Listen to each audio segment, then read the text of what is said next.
தமிழக வெற்றிக்கழக அரசு பல்வேறு நிதி நெருக்கடிகளின் மத்தியில் ஆட்சி பொறுப்பேற்றாலும் பதவியேற்ற 15 நாட்களுக்குள் விவசாயிகளின் கடன் சுமையை குறைக்க கடந்த 25/5/2026 அன்று குறு சிறு மற்றும் இதர விவசாயிகள் பெற்றிருந்த பயிர்க்கடனில் 50,000 ரூபாய் வரையிலான கடன்களை முழுமையாக தள்ளுபடி செய்ய ஆணை பிறப்பிக்கப்பட்டது. அதனைத் தொடர்ந்து மாநிலம் முழுவதும் பல்வேறு விவசாய அமைப்புகளிடமிருந்து பெறப்பட்ட பயிர்க்கடன் தள்ளுபடி தொடர்பான கோரிக்கைகளை கனிவுடன் பரிசீலித்து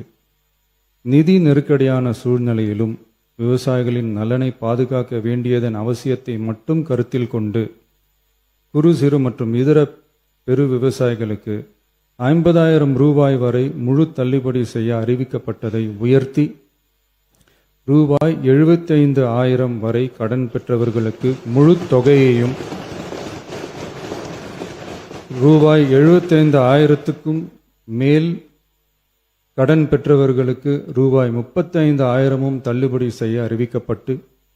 அதன் மூலம் 14.44 லட்சம் விவசாயிகளுக்கு ரூபாய் 5,932.23 கோடி அளவிலான கூட்டுறவு பயிர்க்கடன் தள்ளுபடி செய்து 19/6/26 அன்று ஆணையிடப்பட்டது.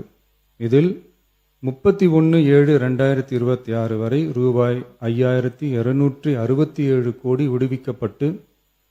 13.34 லட்சம் விவசாயிகளின் கணக்கில் வரவும் வைக்கப்பட்டுள்ளது. இச்சூழ்நிலையில் மாநிலம் முழுவதும் உள்ள